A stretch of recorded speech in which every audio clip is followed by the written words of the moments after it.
सभी दर्शकों का हार्दिक अभिनंदन, नमस्कार। मैं एस्ट्रो एमएस पांडे आप सभी के लिए मासिक राशिफल की श्रृंखला में 1 से लेकर के 12 राशि के बारे में आपको बताऊंगा क्रमवार। तो सबसे पहले प्रथम राशि पड़ती है मेष राशि। जो है मेष राशि, अब मैं सबसे पहले थोड़ा सा दर्शकों को ये बता देना चाहता हूँ कि हर दर्शकों की कंप्लेन रहती है कि यह राशि मेरे ऊपर इसका फल लागू नहीं होता है, यह गलत है। ऐसा नहीं है, ज्योतिष एक प्रकार की गणित है और इसमें हर जातक का चंद्र जो है अलग अलग राशियों में होने के साथ अलग अलग नक्षत्र में होता है। चंद्रमा की प्लेसमेंट अलग होती है और हर जातकों की दशा अंतर दशा प्रत्यंतर दशा अलग होती है, इसलिए फलादेश भी अलग अलग होता है। जिन जातकों को विस्तृत स्पेसिफिक विवेचना करानी, वो अपनी कुंडली का विवेचना करा सकते हैं। मैं आपको एक जनरल फलादेश बताऊंगा उन जातकों के लिए जिनका चंद्रमा जो है अमुक अमुक राशि में रहेगा। जून के लिए मैं मेष राशि का फलादेश बताऊंगा। और थोड़ा सा एक चीज़ और बता देना चाहता हूँ कि बड़ी रोल जो है, जो बड़ी पिक्चर अदा करते हैं, वह जो है गुरु, शनि, राहु, केतु। बाकी मासिक राशिफल में जो धीमी गति के ग्रह हैं, जैसे सूर्य हो गया, बुध हो गया, शुक्र हो गया और चंद्रमा हो गया, इन सब का गोचर महत्वपूर्ण रहता है। तो सबसे पहले आप मेष राशि के बारे में मैं आप जातकों दर्शकों को बताना चाहता हूँ कि जिन जातकों का चंद्रमा 1 नंबर की राशि मेष राशि में है, या जून महीने के लिए राशिफल उनके लिए है। तो मेष राशि का मालिक मंगल जो है इस समय 1 जून से मेष राशि में ही आ जाएगा। यह बहुत ही अच्छा है।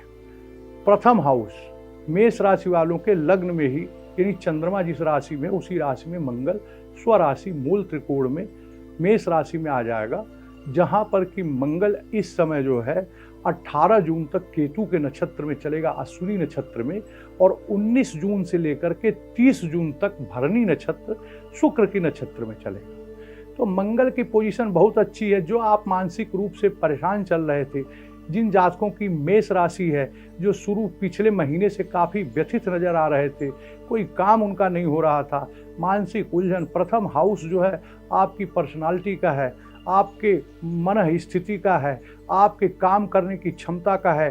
तो इस स्थान पर मंगल अपनी मूल त्रिकोण की राशि में होने के कारण एक जो है कि ये मंगल जो है आपका रोचक नामक पंच महापुरुष योग क्रिएट कर रहा है।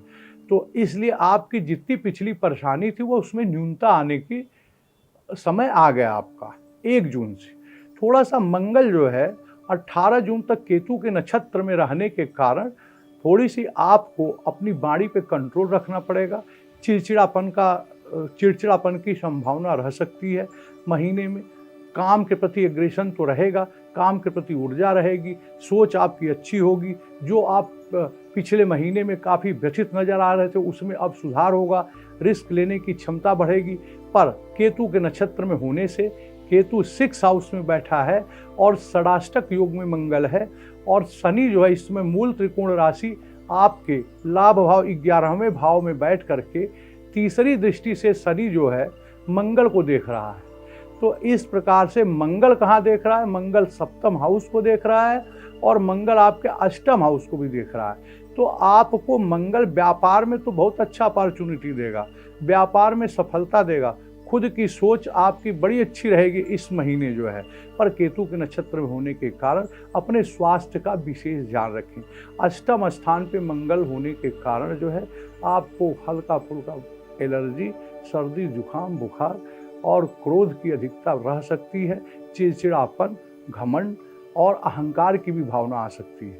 इस पर आप संयम रखें, नियंत्रण रखें और अपने कायदे से अपने काम को करेंगे, लापरवाही नहीं करेंगे। बिजनेस प्लेस पर खुद जाकर मॉनिटर करेंगे, नौकर चाकर के ऊपर काम न छोड़ करके, तो आपके काम का विस्तार होगा।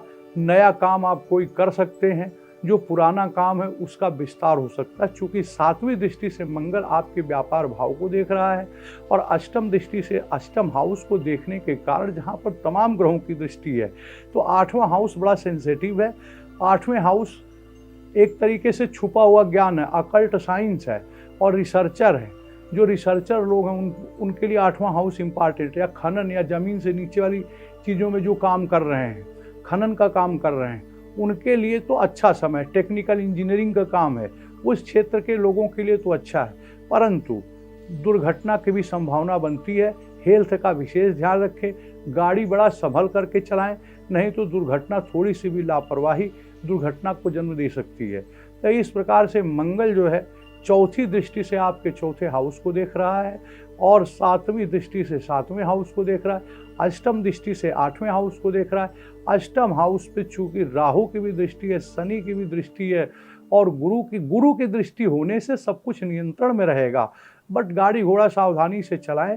जो लोग ज्योतिष के क्षेत्र में, रिसर्च के क्षेत्र में, तकनीक के क्षेत्र में, विज्ञान के क्षेत्र में, उनको सफलता मिलेगी। और दूसरी बात जो है रहा दूसरा भाव। अब दूसरा भाव धन भाव का है। धन भाव से संबंधित बैंक बैलेंस, रुपया पैसा, परिवार कुटुंब से रिलेटेड आपका दूसरा भाव है, जहाँ पे सूर्य बुध गुरु शुक्र 4 ग्रहों की युति है और यह एक प्रकार से गुरु और शुक्र जो है मिलकर के संख योग बना रहे हैं। सूर्य और बुध मिलकर के बुध आदित्य योग बना रहे हैं। इस प्रकार से शुक्र और बुध का लक्ष्मी नारायण योग। तो आपके धन भाव में इन तमाम शुभ योगों के कारण धन की स्थिति पूरे महीने अच्छी रहेगी।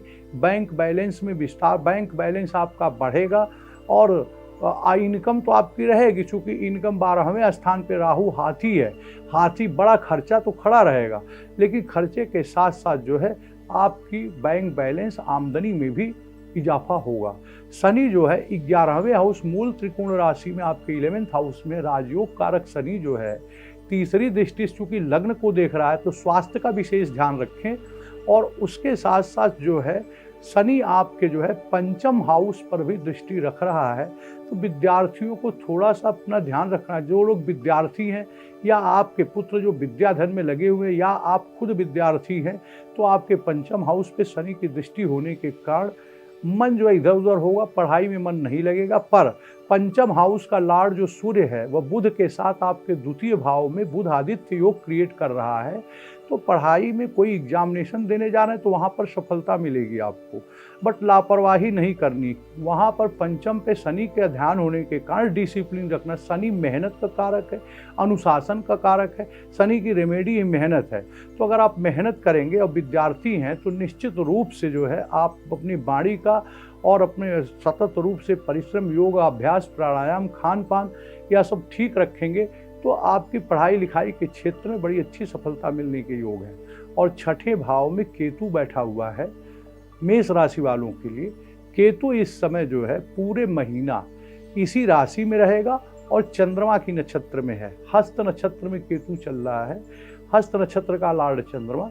केतु और चंद्रमा की आपस में दुश्मनी है। चंद्रमा की पोजीशन, केतु की पोजीशन ठीक नहीं है। केतु आपके 10वें हाउस को देख रहा है और साथ साथ 12वें भाव को देख रहा है और धन भाव द्वितीय भाव को देख रहा है। तो केतु से प्रभावित 10, 12 और 2 होने से आपको परिवार के साथ किसी धार्मिक यात्रा पर जा सकते हैं। आपके कर्म क्षेत्र में कोई नया काम शुरू हो सकता है, कोई पुराना काम बंद हो सकता है, कोई नया काम करेंगे आप, कार्य में चेंजिंग आ सकती है। और 12वें स्थान केतु यात्रा का भी कारक है और 12वां स्थान राहु केतु के प्रभाव में होने के कारण आपको जो है विदेश से जो इंपोर्ट एक्सपोर्ट के काम करते हैं उन जातकों के लिए बढ़िया समय है, उनको लाभ होगा। और साथ साथ जो है विदेश यात्रा का कोई प्रोग्राम बना रहे हैं तो जून महीने में निश्चित रूप से कोई विदेश यात्रा होगी। कोई धार्मिक यात्रा भी हो सकती है, क्योंकि केतु का जो है 9वीं दृष्टि द्वितीय हाउस पे पड़ रही है, तो कोई धार्मिक यात्रा का भी योग बनता है। अब जो द्वितीय भाव है जहाँ पर सूर्य बुध शुक्र और गुरु यह तीनों यहाँ पे विद्यमान है, तो यहाँ पे सूर्य जो है 13 जून तक सूर्य जो है वृषभ राशि में रहेगा और 14 जून से 30 जून तक मिथुन राशि में रहेगा। और इस प्रकार से बुध भी 13 जून तक यहाँ रहेगा आपके वृषभ राशि में। और उसके बाद 14 जून से लेकर 28 जून तक बुध जो है मिथुन राशि में चला जाएगा द्वितीय भाव में, तृतीय भाव में। और उसका 29-30 को बुध जो है कर्क राशि में चला जाएगा। और बुध की स्थिति क्या है, सबसे पहले महीने राशि फल में आपको ये जानना होगा कि ग्रहों की स्थिति कैसी है, वो कंफर्ट में है कि नहीं है। तो बुध जो है अपनी ही राशि में आ रहा है, मिथुन राशि में महीने के बीच में चला जाएगा। तो तीसरे हाउस में जो है शुरू के जो 15 दिन है वो तो धन भाव में सूर्य बुध शुक्र की स्थिति धन भाव में रहेगी और उसके बाद में 14-15 तारीख से फलादेश बदल जाएगा, क्योंकि इसके बाद शुक्र बुध और सूर्य बुध शुक्र ये तीनों जो है आकर के आपके थर्ड भाव में आकर भाग्य भाव को देखेंगे तो भाग्य चमकेगी आपकी। जो थोड़ा बहुत रुकावट काम में आ रही थी वो पूरी होगी, क्योंकि द्वितीय भाव से अष्टम हाउस पे दृष्टि होने के कारण मिक्स्ड फल रहेगा। मतलब अच्छे काम के साथ साथ परेशानी भी आ सकती है, पर सूर्य बुध शुक्र तीनों जब तीसरे भाव में आ जाएंगे तो अपने सातवीं दृष्टि से भाग्य भाव को देखेंगे और यह बड़ा अच्छा संयोग होगा। बुध अपने घर में होगा और अपने घर में होकर के व्यापार पराक्रम भाव का मालिक भी बुध है। स्वगृही होने के कारण जो है उच्च स्तर का मेहनत करेंगे और हर आदमी मेहनत करने के लिए तैयार, अगर उसका फल अच्छा मिले तो इस महीने में आपको फल भी बड़ा अच्छा मिलेगा। चौथे भाव पर जो आपका सुख भाव है वहाँ पर मंगल और राहु दोनों की दृष्टि पड़ रही है, जिसकी वजह से घर में गृह क्लेश, उथल पुथल और पत्नी से भी, चूंकि मंगल की भी दृष्टि 7वें भाव पे है, सुख और शांति और गृहस्थ जीवन, इन सब चीज पे थोड़ी सी मंगल की दृष्टि होने के कारण, चौथे भाव पर मंगल और राहु दोनों की दृष्टि होने के कारण झमेला झंझट बढ़ सकती है। पत्नी से विवाद, पत्नी को हेल्थ की दिक्कत, पत्नी से संबंधों में तनाव और व्यापारिक स्थल पर अपने साझेदार पार्टनर, इन सबों से वाद विवाद की संभावना बढ़ती है। इसको न्यूनता करें और क्रोध पे, अपनी वाणी पे नियंत्रण रखें, क्योंकि मंगल केतु के प्रभाव में, केतु मंगल का षडाष्टक योग है, थोड़ी सी भी लापरवाही, गुस्सा आपको भारी नुकसान पहुंचा सकती है। इसके साथ साथ मैं दर्शकों को वह तिथि नोट करा देना चाहता हूं, जिन जिन तिथियों को चंद्रमा जो है आपकी राशि से 4, 8 और 12 जाएगा, उन तिथियों पर आपका मन अशांत रह सकता है, काम में मन नहीं लग सकता है। तो उस समय में फाइनेंशियल डिसीजन ध्यानपूर्वक लें या होल्ड पे रखें या लोगों से सोच विचार करके लें। पैसा ऐसे न लगाएं, किसी के प्रभाव में आकर के पैसा न लगाएं। व्यवसाय का निर्णय कोई बढ़ाने का, घटाने का और कोई नया काम शुरू करने का निर्णय जो है बड़ा ध्यान से लेना पड़ेगा। तो वह तिथि आप नोट कर लीजिए। 1, 2, 28 और 29 जून को चंद्रमा जो आपकी राशि से 12वें गोचर करेगा और 10 और 11 जून को चंद्रमा चौथे गोचर करेगा और उसके साथ साथ 19, 20, 21 को 8वें गोचर करेगा। इस प्रकार से इन तिथियों का विशेष ध्यान रखें।